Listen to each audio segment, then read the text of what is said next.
আপা বলছিলেন যে আমরা অনেকের সাথেই জোট করেছি।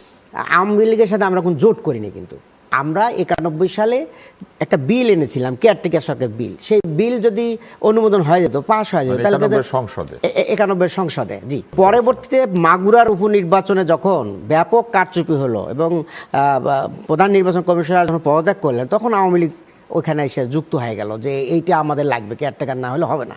তখন তারা আমাদের সাথে যুগপৎ আন্দোলন করলো। আমরা জোট করিনি, কিন্তু এরপর বলতে জাতীয় পার্টির সাথে আমরা জোট করি। কবে জাতীয় পার্টি জোট করলাম? আমাদের 86 একটা ইলেকশনের একটা দোষারোপ করা হয়। ওই সময় কিন্তু সবাই একমত হয়েছিল যে আমাদের নির্বাচন করতে হবে, কিন্তু দেখা গেল যে বিএনপির ওই সময় যারা নির্বাচনে প্রার্থী হয়েছিল অনেকেই দুর্নীতির দায়ে নির্বাচনে হয়ে যায়, মানে বাতিল হয়ে যায়।